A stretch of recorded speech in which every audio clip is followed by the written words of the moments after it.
15편에 해당하는 이 찬송시들은 이스라엘의 3대 명절인 유월절과 오순절과 초막절 때에 하나님께 올라오며 하나님 앞에 이스라엘의 모든 이들이 하나님 앞에 그 얼굴을 내어놓고 하나님 내가 왔습니다. 하나님 은혜를 구하며 왔습니다라고 나오는 그때에 부르는 순례자들의 노래입니다.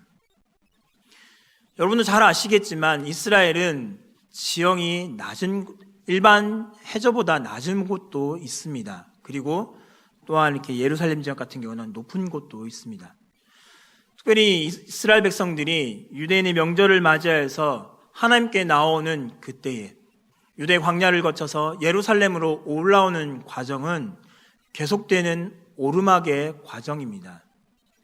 가장 일반 해저보다 낮았던 곳부터 시작해서 산 꼭대기에 오르기까지 많은 길을 걸어서 올라와야 합니다.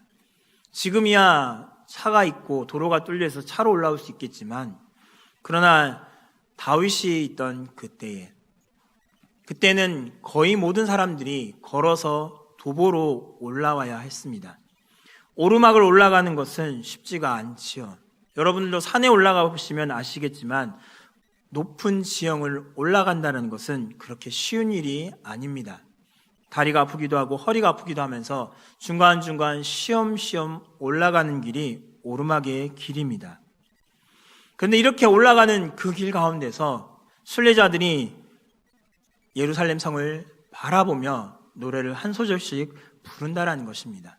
힘들 때에 순례자들이 이런저런 찬양시들을 부르며 오늘 읽었던 121편이나 아니면 120편부터 134편에 이르기까지 여러 성전으로 올라가는 시들을 한 구절씩 불러가면서 힘을 얻고 하나님께 나아가기를 즐겨하며 어서속히 하나님께 나아가고 싶어하는 것이 순례자들의 마음을 담은 찬양입니다. 이렇게 올라가면서 순례자들은 예루살렘 성을 바라보았을 때에 그 길이 하나만 있다라는 것을 깨닫게 됩니다. 예루살렘으로 올라가는 길은 여러 곳이 뚫려 있어서 여러 곳에서 예루살렘에 들어갈 수 있는 곳이 아니라 오직 한 길만이 열려 있습니다.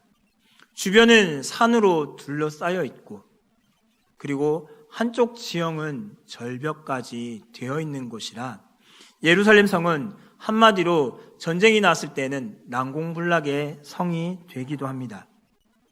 진입할 수 있는 곳이 단 한 곳밖에 없기 때문에 그곳만을 막아선다면 예루살렘 성은 안전할 수 있다라는 것입니다.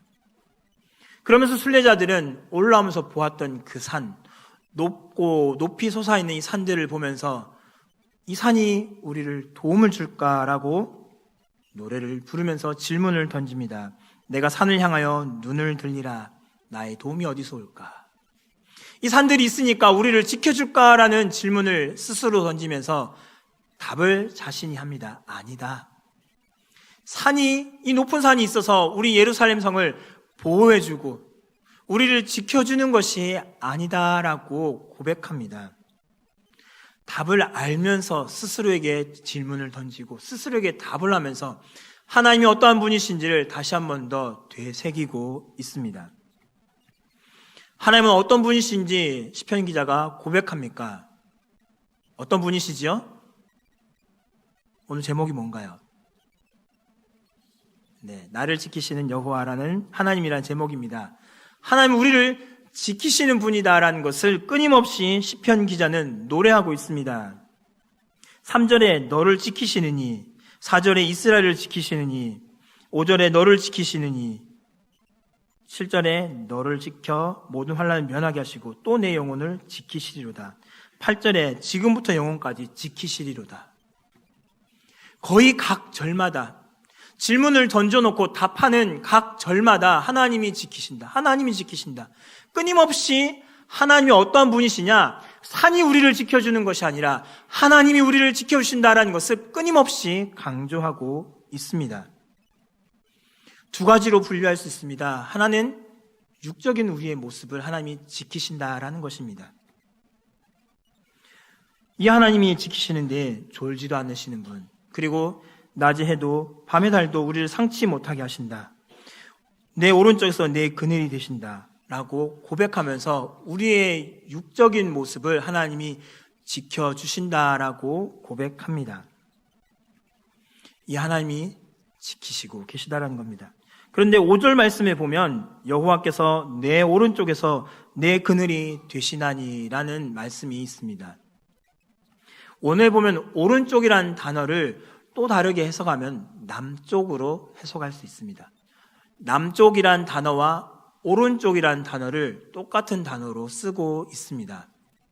이것을 조금 바꾸어서 구절을 바꿔 말한다면 여호와께서 내 남쪽에서 내 그늘이 되신다라고 해석해 볼 수 있습니다. 무슨 말이냐면 해가 남쪽에 있는 때는 몇 시일까요?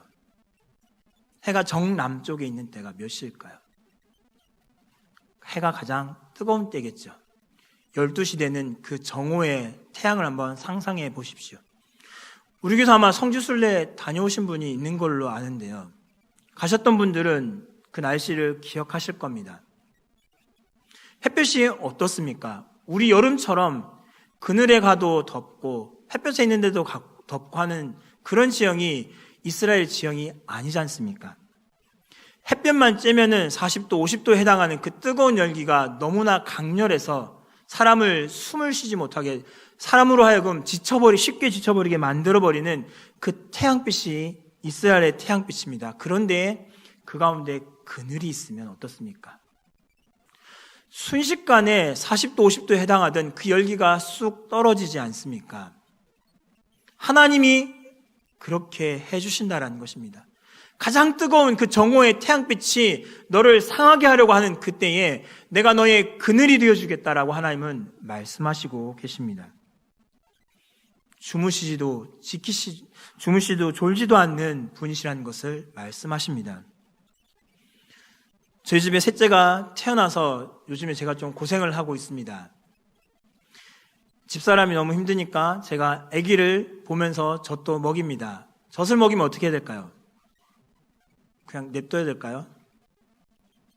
할머니들 대답 한번 해보시죠. 트림을 시켜야 됩니다.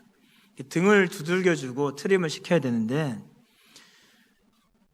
아빠가 트림을 시켜주다가 졸았습니다. 그래서 아기가 떨어졌어, 침대에서. 많이 울었습니다. 아빠도 좁니다. 아들을 사랑하지만 졸기도 하지만 우리 하나님, 저와 여러분의 하나님은 조시지도 않는다는 분인 겁니다.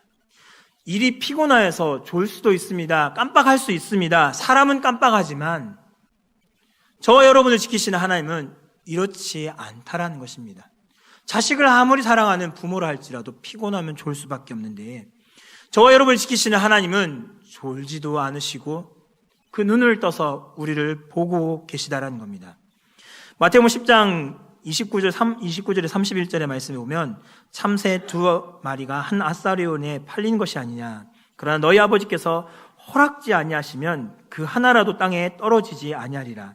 너희에게는 머리털까지 다 세신 바 되었나니 두려워하지 말라. 너희는 많은 참새보다 귀하니라 라고 말씀하십니다. 참새도 하나님이 원하지 않으시면 팔릴 수가 없는데 그보다 더 귀한 우리는 하나님께서 말씀하시기를 너의 머리털 하나까지 내가 다 알고 있다라고 말씀하십니다. 그 하나님이 저와 여러분의 삶을 지키신다라는 것입니다. 우리의 육신을 지켜서 환난을 당하지 않도록 지키신다라는 것입니다. 그 하나님이 저와 여러분의 하나님이심을 기억하시며 살아갈 수 있기를 바랍니다. 그리고 그 하나님은 우리에게 또 지키신다라고 말씀하시는데 이제는 우리의 영혼을 지키겠다라고 말씀하십니다. 육신을 지키는 것 사람도 어느 정도 할 수 있습니다. 돈을 많이 주면 경비업체를 세워서 우리의 모습을 경비할 수 있습니다. 위험을 막을 수 있습니다. 보디가드를 세워서 내가 어딜 가든지 간에 누군가 나를 해하지 못하도록 어느 정도 막을 수 있습니다. 옛날처럼 독극물을 위해서 누군가 나를 공격하려 한다면 은수저나 또 다른 것들을 통해서 이것들을 방비해 나갈 수 있습니다. 그런데 우리의 영혼을 지키는 것은 그 어느 누구도 할 수가 없습니다. 나의 영혼을 누가 지키겠습니까? 내 마음의 평안을 누가 주겠습니까? 내 영혼의 평안함을, 내 영혼의 안식을, 내 영혼을 구원하는 이가 누가 있겠습니까? 내가 돈을 많이 드린다고 해서 내 마음이 편안해질 수 있을까요? 내 영혼이 안식을 누릴 수 있을까요? 내 영혼이 구원을 얻을 수 있을까요? 이 부분에서는 사람들은 도무지 할 수 없는 영역입니다. 그런데 이 영역에서 하나님이 내가 지키겠다라고 말씀하십니다. 그래서 내 영혼을 지키시리라, 여호와께서 너의 출애굽을 지금부터 영원까지 지키시리라 라고 말씀하시며 우리의 전생에 걸쳐서 하나님이 지켜주겠다라고 말씀하십니다. 요한복음에서 예수님이 이렇게 말씀하셨죠. 평안을 너희에게 끼치노니 곧 나의 평안을 너희에게 주노라. 내가 너희에게 주는 것을 세상이 주는 것 같지 아니하리라. 너희는 마음에 근심도 말고 두려워하지도 말라라고 말씀하시며 그 평안을 우리에게 주겠다라고 말씀하십니다. 그래서 주께서 주시는 그 평안을 우리가 누릴 때에 당장 내 앞에서 참 끔찍한 일이 일어나도 평안할 수밖에 없고 너무나 괴로운 일이 일어나도 평안할 수밖에 없다라는 것입니다. 하박국 선지자는 무엇라고 고백했습니까? 무화과 나무 잎이 마르고 포도나무가 없고 소산이 없고 송아지에 내가 가지고 있는 모든 것이 없어도 누구로 즐거워하겠다고 고백합니까? 난 여호와로 인하여 즐거워하겠다라고 고백합니다. 하박국 선지서를 읽어보시면 알겠지만 아수르 군대가 곧 쳐들어와서 이스라엘 백성들을 잔인하게 죽일 것이라는 예언을 듣습니다. 그 예언을 듣는 데에 하박국 선지자는 그래도 나는 여호와로 인해서 즐거워하겠다라고 고백하고 있다는 것입니다.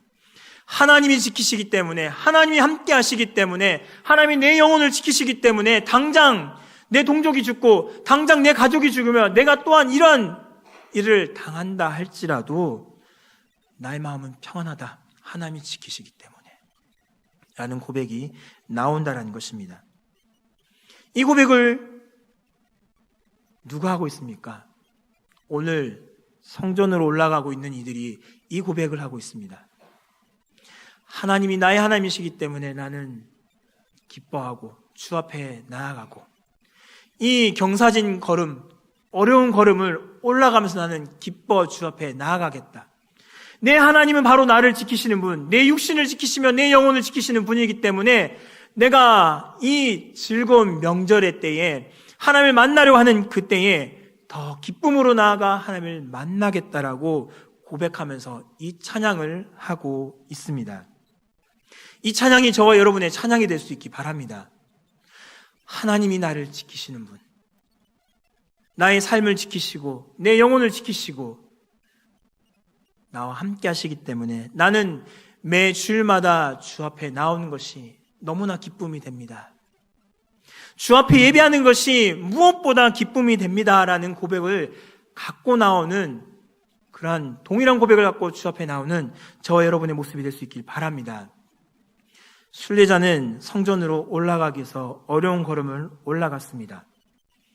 그 어려운 걸음을 올라가면서 하나님이 누구신지 다시 한 번 더 되새겼습니다. 그 하나님은 지키시는 분이다. 내 육신을 지키고 내 영혼을 지키시는 분이다. 그래서 내가 하나님께 나아감이 기쁨이 되며 이 어려운 걸음을 올라가는 데 있어서 이 어려운 걸음이 아니라 주 앞에 나아가 그 은혜를 받고 하나님을 만나고 나를 지키시는 하나님을 대면하고 돌아오는 귀한 자리로 내가 나아간다라고 고백하면서 기쁨으로 올라가고 있습니다. 매주일마다 주 앞에 나오는 저와 여러분의 모습이 힘든 삶에서 나에게 평안을 주시고 나를 위로하시고 다시 한 번 더 쓰러져 있는 나를 세워서 이 세상을 향하여 나아가 영적 전쟁에서 승리하게 하시는 그 하나님이라는 것을 기억하면서 매주일마다 주 앞에 나와 하나님을 만나고 다시 한 번 더 일어서서 믿음으로 나아가 믿음의 영적인 전쟁에서 승리한 삶을 누릴 수 있는 분들이 되실 수 있기 바랍니다. 매주일마다 나는 주 앞에 기쁨으로 나아갑니다. 나를 지키시는 하나님께 나아갑니다. 라는 고백으로 이 한 주를 그리고 우리의 전생애를 살아갈 수 있는 것이 우리의 삶이 될 수 있길 간절히 바랍니다.